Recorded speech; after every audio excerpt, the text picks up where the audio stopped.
Good. All right. That's what I want to hear. Thank you so much for coming to June's edition of Meet the Author. I am Charlie McMahon, the Adult Programs Manager for Pequot Library. And tonight I have the distinct privilege of introducing author and historian Eric J. Dolin. Having always been fascinated by the history of New England and its waters, Eric has brought the narratives and stories of years gone by to life. From the intricacies of whaling in America to the cutthroat escapades of the golden age of piracy, he transports readers through different historical avenues and eras. Eric is the recipient of numerous literary honors, including the Fraunces Tavern Award, and has been featured on the Washington Post's notable works list. His 2020 publication, A Furious Sky, The 500-Year History of Americans' Hurricanes, was an editor's choice for the New York Times Book Review. And as of now, he lives in Marblehead, Massachusetts with his family. And before Eric makes his way to the podium, I'd like to take the opportunity to thank everyone in the audience for their continued generous support. Pequot Library receives 80% of its operating budget from private donations. So thank you all so much for your kindness and your support.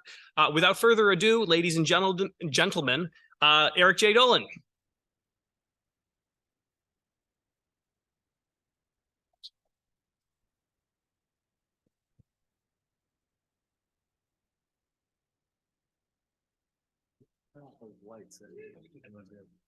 Thanks, Charlie, for that introduction. I appreciate it.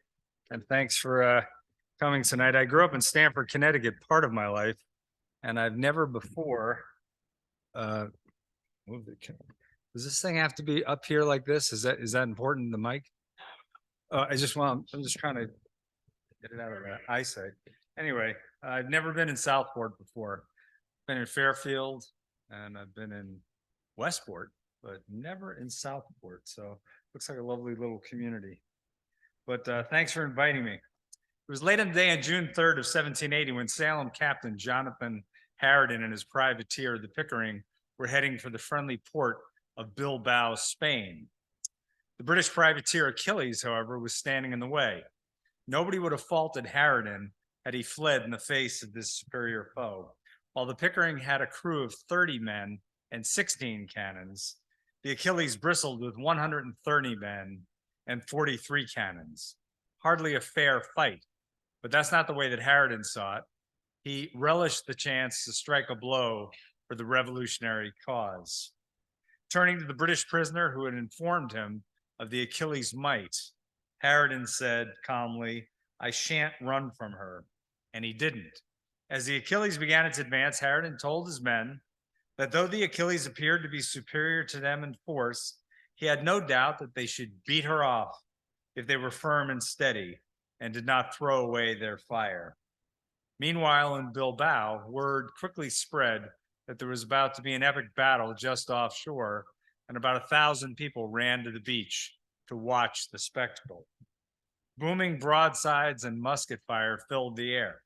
One of Harridan's crew said that while shot flew around him, Harridan was as calm and steady as if in a midst of snowflakes. The battle raged for more than 2 hours. Then Harridan ordered his men to fill the cannons with bar shot, which is essentially when you take a cannonball, cut it in half, and attach each half to an iron rod. When that comes out of a cannon, it starts spinning wildly and can shred sails and rigging and even damage spars and masts. And the job that it did on the Achilles was rather devastating, but the Achilles still had enough sail power to take off. And Harridan chased after it, but it was too fast for him. So Harridan spun about and he reclaimed the Golden Eagle, which is a British merchant ship that the Achilles had taken from him earlier in the day. All told, one of Pickering's crew had been killed. His head was sheared off by a cannonball, and another 8 had been injured. Now, this plaque, I want to tell you a little bit about this plaque. This is the upper third of a plaque that's about 2.5, 3 feet wide and about 4 feet high.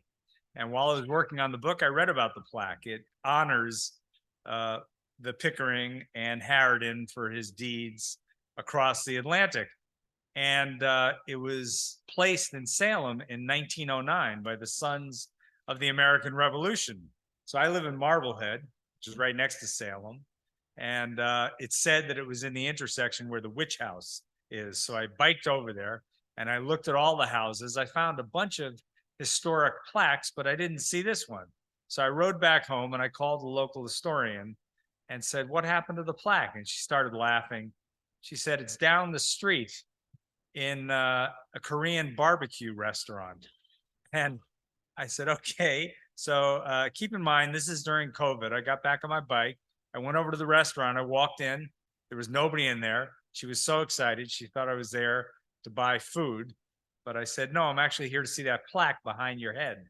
And how it got in this barbecue restaurant, and I have nothing against Korean barbecue restaurants, but I think that it's nobody knows, and it's sort of indicative of how privateering has been treated in American history. I believe it's been shunted aside.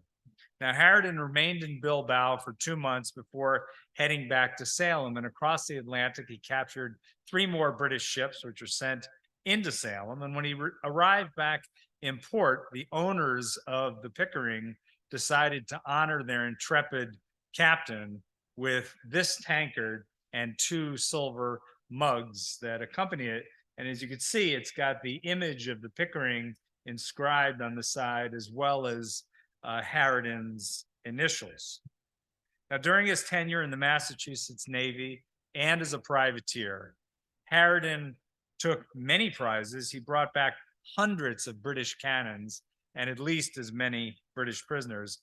He died of tuberculosis at the age of 59 in 1803, and the local paper, the Salem Gazette, lauded him as one of the most able and valiant naval commanders the war had produced. Now, the Pickering was one of nearly 2,000 American privateers, and Harridan was one of roughly 30 to 40,000 American privateersmen that operated during the war. Privateers were armed vessels owned and operated by private individuals who were given government permission to attack enemy ships during times of war. That permission came in the form of a letter of marque, which is a formal legal document that gave the bearer the right to claim captured vessels as prizes or the spoils of war. The proceeds from the auction of these prizes was in turn split between the men who crewed the privateers and the owners of the ship. Now, despite the contributions made by Harridan and thousands, tens of thousands of other privateersmen, many believe that privateering was just a sideshow in the war. Privateering has long been given short shrift in histories of the conflict. Rebels at Sea fills the void by offering a comprehensive account of privateering that demonstrates that it was critical to winning the war. Oops. American privateersmen took the maritime fight to the British and made them bleed. In countless daring actions against British merchant ships and not a few British warships, privateers caused British maritime insurance rates to rise precipitously, diverted critical British resources to protecting their own ships and to attacking American privateers, added to British weariness over the war, and played a starring role in bringing France into the war on the side of the United States, which was a major turning point in the war. On the domestic front, privateering brought much needed goods and military supplies into the colonies. It provided cash infusions for the war effort, boosted coastal economies by the manning of privateers, and it also bolstered Americans' confidence that they might actually win this war against the most powerful nation in the world.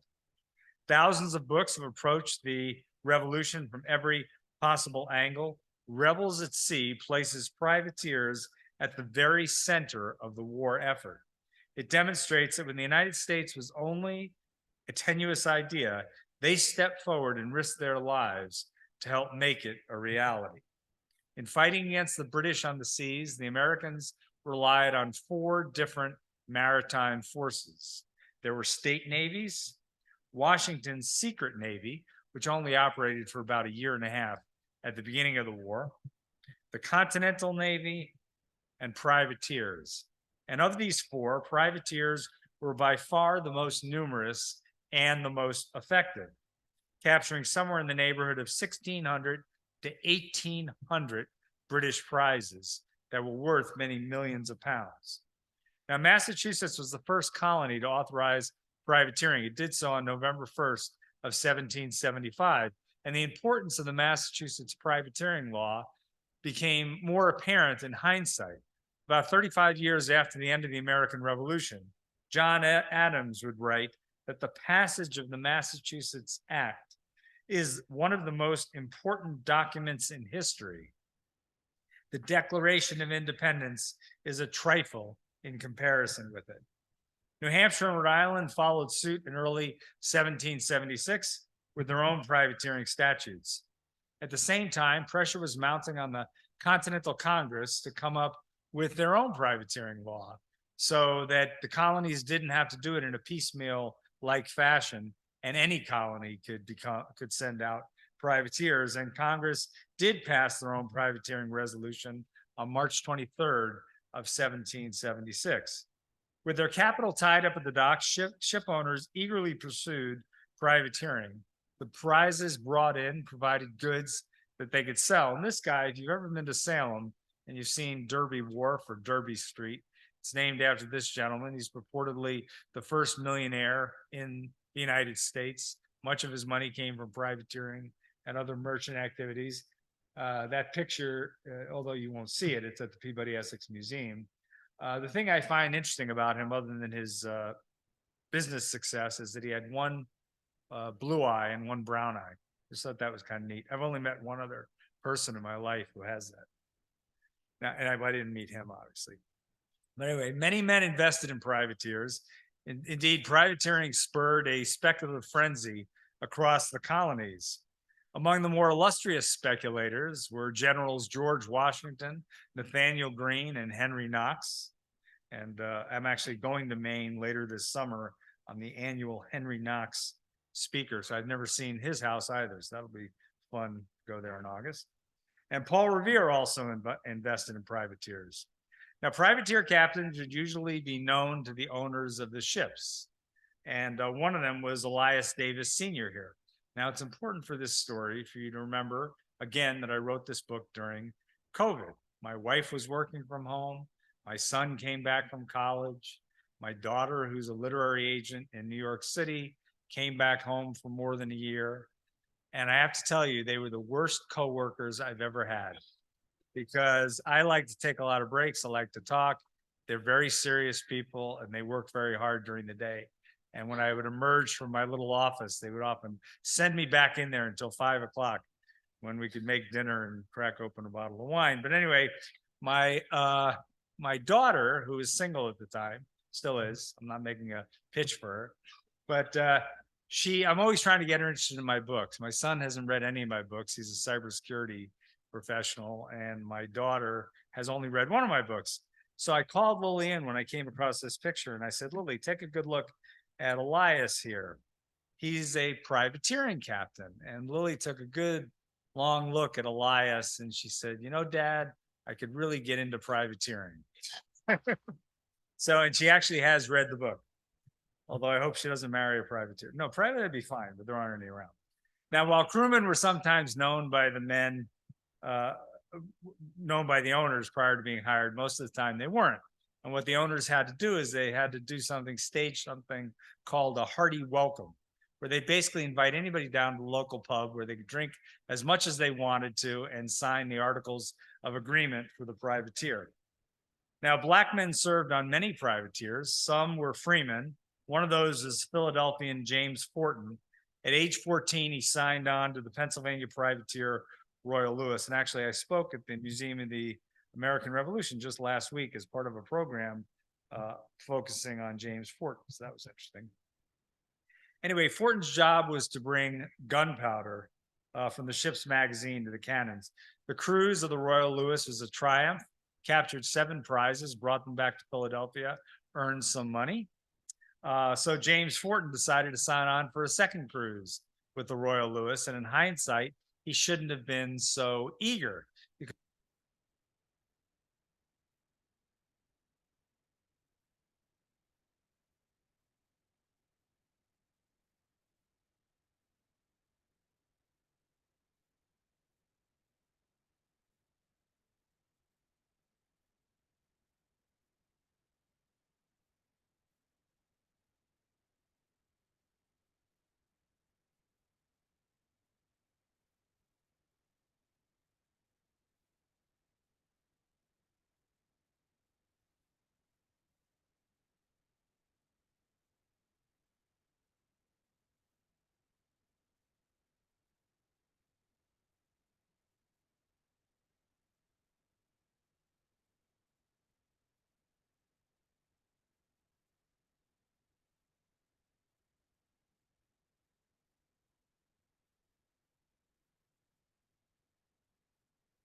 So, guys, if you have any questions, just throw your hands up and I'll bring a mic over to you so everyone can hear you.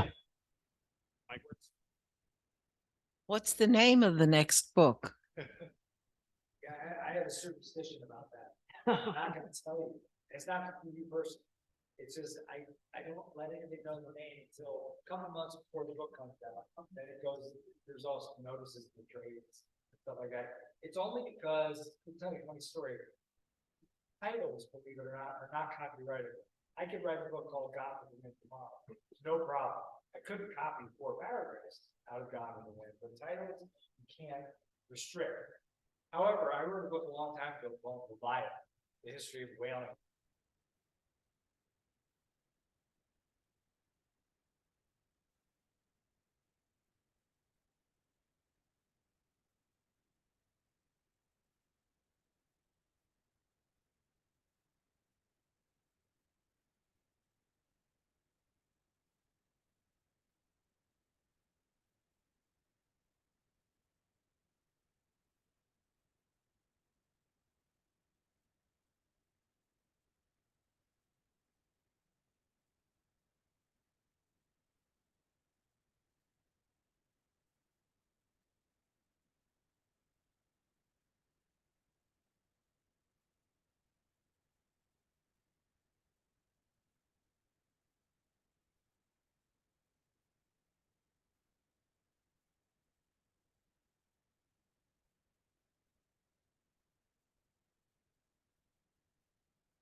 My mother was 90 and go out and I did birthday.